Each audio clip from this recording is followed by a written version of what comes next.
Good morning, good afternoon, and good evening. Ladies and gentlemen, another weekend has passed on by, and more movies have been watched. It is I, your friendly neighborhood moviegoer, John L., as I break down a few of these films I thought that I left behind in 2022, but to no avail. I have been playing catch-up. For those of you who listened to my last recording, I was in a pretty bad way, health-wise, but thankfully I have recovered about 85% of my health. Still dealing with a little bit of that residue, but hopefully by the end of this week I'll be clear of it. But enough of that. On to these movies. Well, one at a time. First movie up for this particular recording, we talk about Puss in Boots: The Last Wish, an animated film released by Universal Pictures and their animation studio, DreamWorks. This is the second installment in the Puss in Boots catalog of films. This is the first time, I believe, in over 10 years they're doing a new Puss in Boots movie. So I went into this with no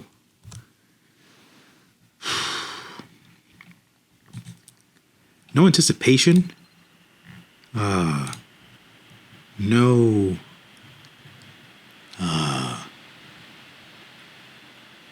expectations, as I think the Shrek franchise and Puss in Boots was way past my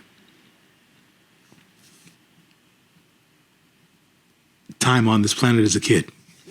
The Shrek movies came out while I was an adult. If I don't remember correctly, I probably watched them in pieces here and there. I don't recall ever watching any of these Shrek movies in the theaters, especially the Puss in Boots ones, specifically. So I'm going to go about this in a roundabout way. Let's first talk about the consensus and the synopsis, and I'll give you guys my overall thoughts on the movie as well, as always. So, Puss in Boots: The Last Wish was released on December 21st, 2022. It actually just released on streaming this past week on January 6th, so folks can catch it on digital, and I believe sometime soon folks should be able to watch it on Peacock, if not already. Movie runtime is about an hour and 42 minutes. It's rated PG. It's considered a kids and family comedy adventure animation movie. And the director of this movie was Joel Crawford, who also directed the original Cruise movie. We then have the amazing voice crew, or voice cast, should I say. Antonio Banderas playing the titular character of Puss in Boots. Salma Hayek playing Kitty Softpaws.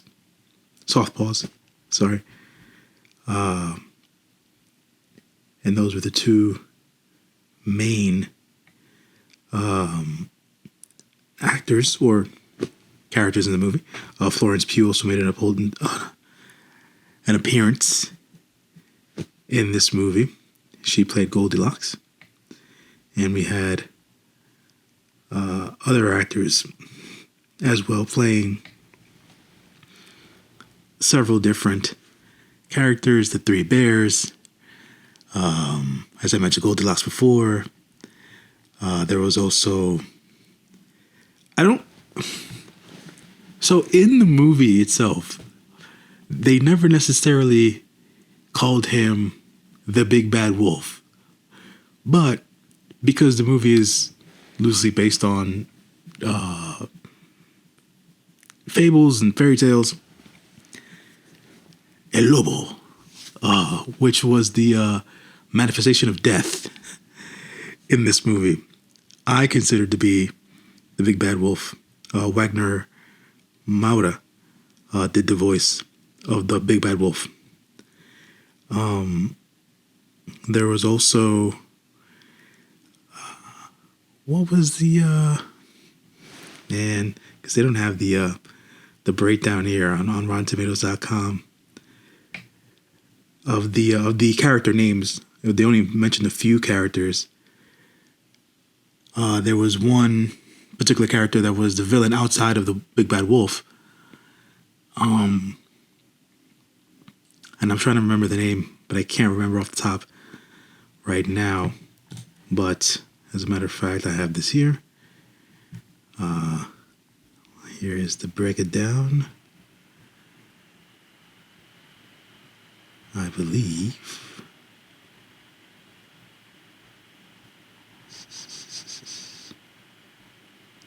No breakdown. But anyways, you had other actors of name: Olivia Colman, Harvey Guillén, Samson Kayo, Anthony Mendez, John Mulaney, Da'Vine Joy Randolph, and Ray Winstone doing voices as well in this movie.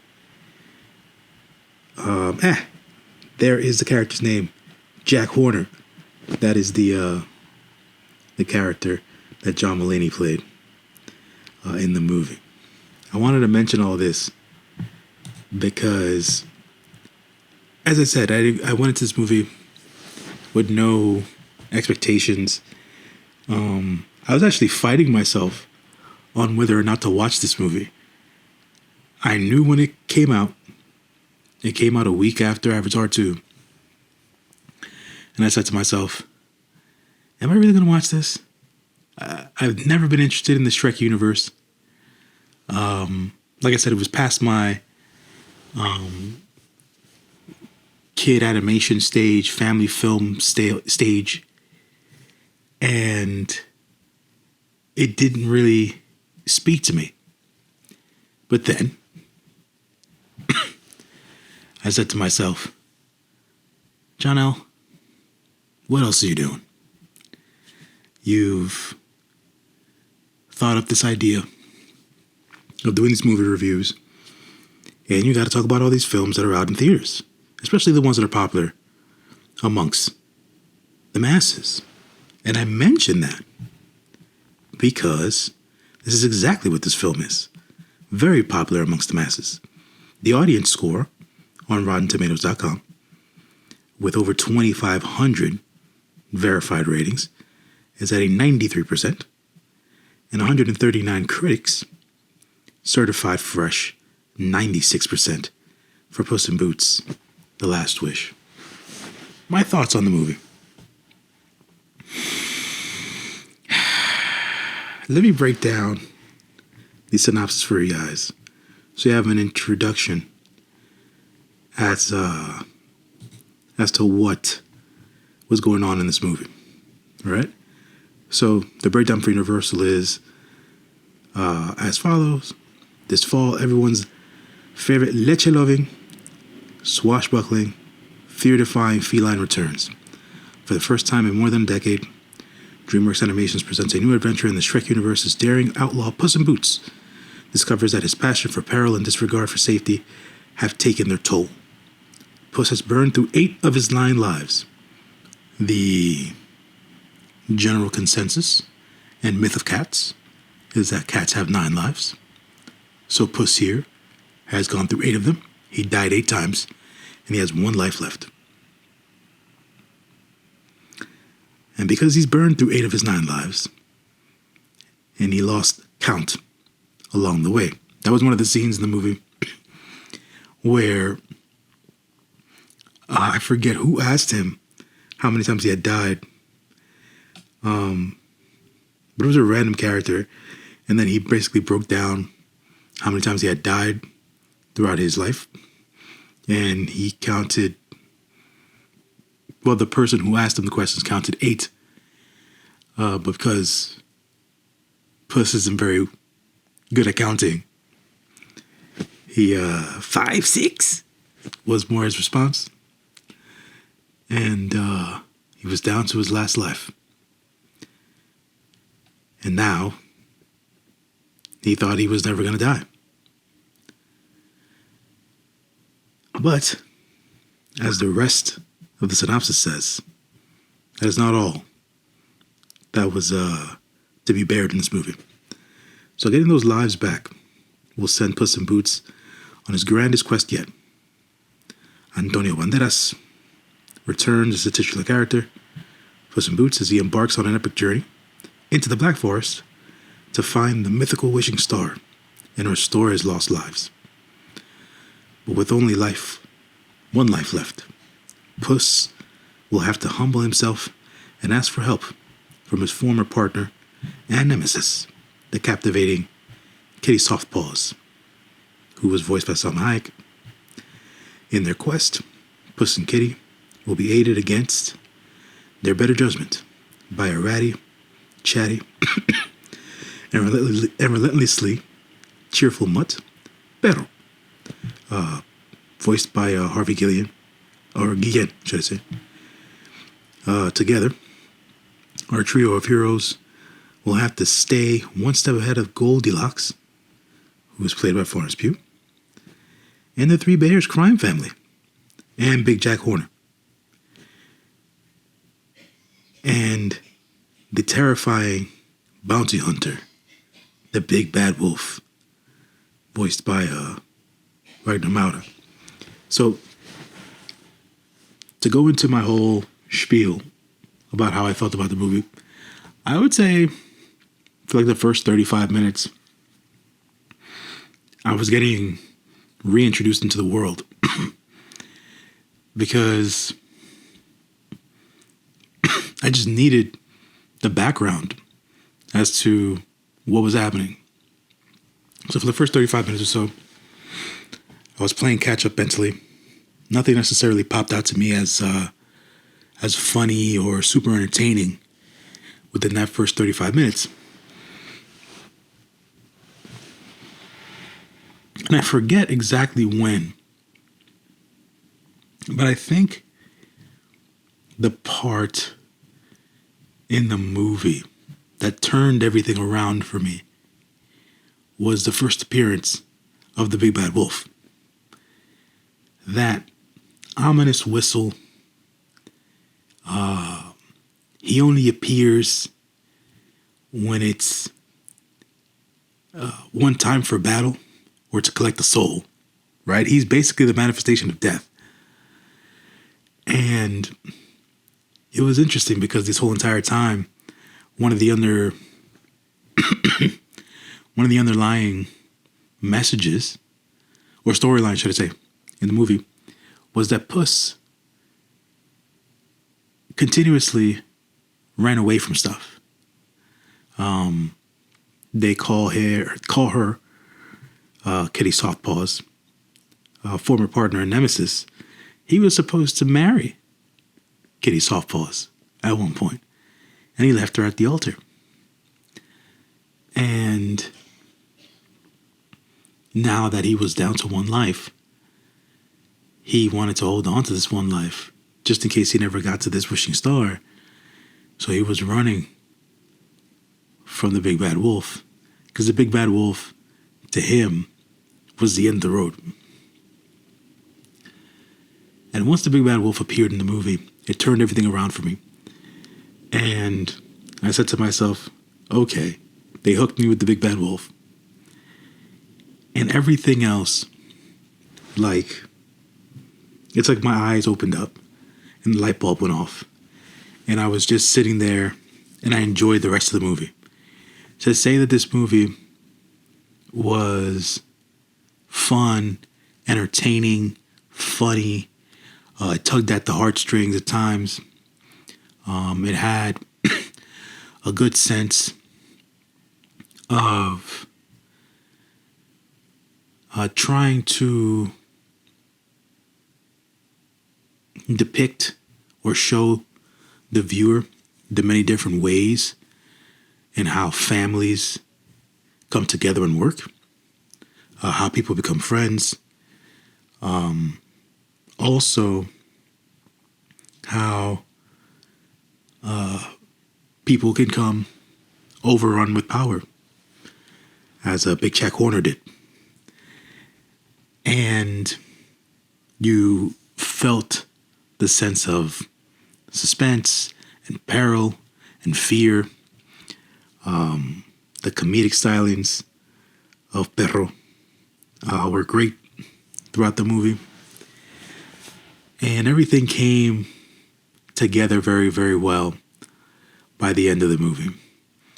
I feel like there were maybe one or two musical numbers. The first one, which was meant to introduce or reintroduce Puss to the audience.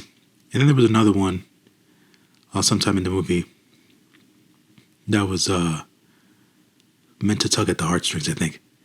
I could be completely wrong. I might be remembering it incorrectly, but I think that's the way that it went.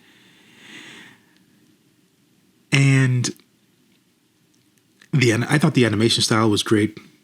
I thought that this is a movie that you could obviously take your kids and little ones to. I know I said that about Pinocchio, the Guillermo del Toro's version of Pinocchio. I was wrong about that. Mr. Del Toro himself said the movie isn't for kids. I felt like, not just because it was animation, but because he didn't necessarily go into like the deeper narratives of what was going on in Italy during World War I and things of that nature. That's why I felt like it was more for kids. But I would say Puss in Boots, it's really more for kids due to the messaging and how the messaging was laid out in Puss in Boots. So I'll correct myself there. But to say that I probably would have missed out on one of the better animated films in the last few years due to my stubbornness would have been dumb. So I'm glad I changed my mind and took myself to my favorite AMC theater and watched Puss in Boots. And I enjoyed it. I recommend it. Sing along to the theme song, folks, because it's very catchy. The voice acting was spot on, and this is a movie I feel like folks should be able to have on a repeat viewing once it goes to streaming. If you want to own it on physical media, do that when it arrives. But Puss in Boots: The Last Wish, definitely one for the kids, for the children, and for adults alike. It's just a really fun, good time at the movies. I think anybody and everybody should enjoy it, or could enjoy it, should I say. So go out there and watch it when you get a chance, folks. So those are my thoughts on Puss in Boots: The Last Wish. I watched this movie back on, what's today? Sunday. Thursday, the 12th of January. So, I'm talking about my return to the movie theater after like 2 weeks and being sick and everything else in between. First film I see was a great time, fun time, adventurous time. And Puss, by the end of the movie, seems to want to go on even more adventures with Kitty and Perrito. And before the end of the movie, he said something quite revealing. After they set sail on the ship, he says before they go back, or before they set off on their great adventures, he has to go see some old friends first. So this might lead into another Shrek movie down the line.